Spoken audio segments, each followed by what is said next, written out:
ماذا عن بكره؟ ماذا عن مجلس النواب؟ ايه هذه الحوافز؟ اهميتها ايه؟ او ايه اللي احنا بنقدمه للمستثمرين؟ سياده النائب محمد بدراوي، اولا مساء الخير. مساء النور يا احمد عليك وعلى كل مشاهديك. قول لنا ايه الحوافز اللي هي تقدم، ايه التعديلات اللي داخلين بيها بكره في البرلمان؟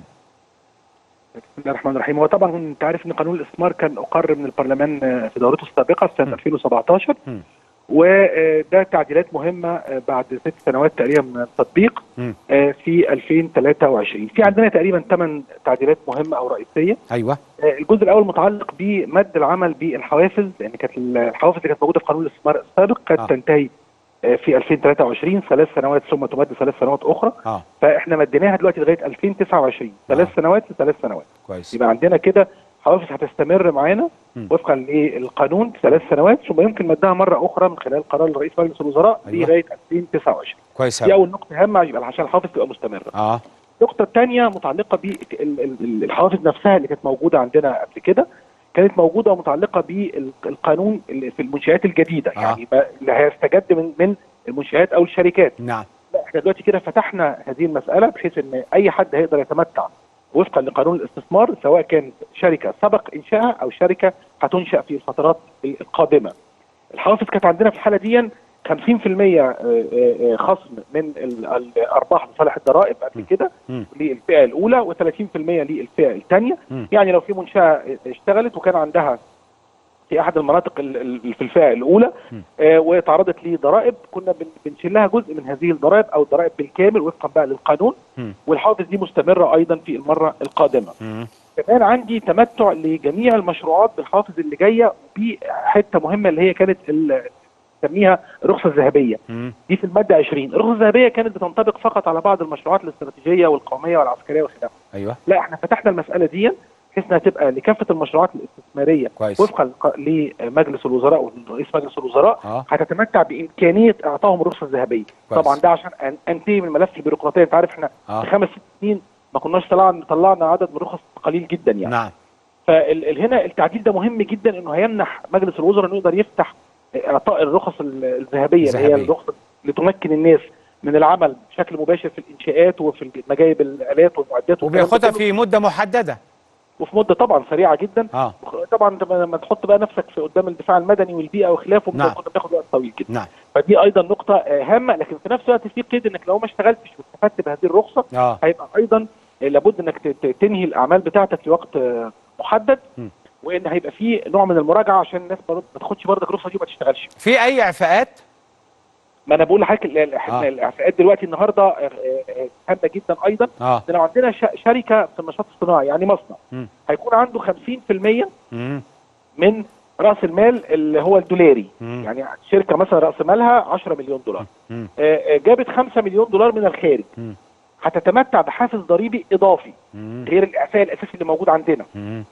تتمتع بحافز الحكومه كانت مقدمه الحافز ده من اول 15 لغايه 55% اعفاء او حافز نقدي هيتم. مش اعفاء، هو حافز نقدي. الضرائب هتديه من الضرائب المقرره يعني. احنا مجلس النواب او اللجنه عامله تعديل انها يكون 35%. يعني لو حد عنده عليه ضرائب مثلا وليكن مثلا مليون جنيه، كان الاول هيتمتع باسترجاع من مليون جنيه ده 15 لغايه 55% وفقا بقى للارقام والكلام ده كله. ايوه. لا دلوقتي احنا مقترحين انها تبقى 35%. نعم. ده ايضا من المميزات الجديده، لكن في المقابل لابد ان تكون الشركه دي نصف راس مالها ونصف راس مال دولاري جاي من بره. على حضرتك كويس قوي. حاجه ثانيه متعلقه بالمناطق الحره. كانت المناطق الحره الاول فيها بعض المشروعات في القانون السابق ما بتقدرش تشتغل، زي ايه؟ مثلا مشروعات البترول، مشروعات الغاز، مشروعات الطاقه الجديده والمتجدده. كل ده ما كانوش يقدروا ياخدوا رخص في المناطق الحره. لا فتحنا المساله. لو حد النهارده عايز يعمل مشروع مثلا مصنع حديد وصلب في منطقه حره بنسمح له بيها. ده ما كانش موجود. فطبعا ده هيفتح معانا المجال جدا للاستثمار الاجنبي بيجي يشتغل عشان يصدر اي قطاع من هذه القطاعات اللي هي الحديد والصلب، الطاقه الجديده والمتجدده، وايضا المشروعات الكهرباء المختلفه والنقل وكل الكلام. يبقى دي نقطه مهمه. هل فتحت كده مناطق الحره. عظيم. هل النهارده لو في مستثمر خد حته ارض ووصل لها مرافق اللي ممكن تساعده او تدعمه او تشيل عنه شويه من هذه الاعباء؟ هديله خصم 50% على من ثمن هذه المرافق. وبعد كده كمان هيبقى في كمان امكانيه لبعض المشروعات ان انا وفقا لقرار من مجلس الوزراء ايضا ان انا اشيل لها كمان 50% اخرى من بعد كده من مقابل الخدمات او المرافق، يعني عنده كهرباء، عنده غاز، عنده الكلام ده كله، اقدر وفقا لكثير من المشروعات احط بقرار من مجلس الوزراء ان الحكومه تشيل 50% من هذا الكلام. يعني حتى في الفواتير بتاعت المرافق نفسها، التوصيل وايضا الفواتير المستمره. هل بصراحه الجديد ده يعني ممكن يدي دفعه كبيره للستثمار؟ طبعا هيساعد. هي هيساعد. نقله نوعيه. انا كنت اتمنى طبعا ان انا مثلا بدل ما امد القانون ده اودي الحافز دي 3 سنين بس وتبدل 3، لا كنت يعني اتمنى انها تبقى 10 سنين مره واحده. ليه؟ احنا في التطبيق اللي فات ده اديناها بردك 3 سنين وما لحقناش. انت عارف المستثمر على ما بيجي ويبدا يشتغل بياخد له سنه واثنين، بنلاقي 3 سنين خلصوا.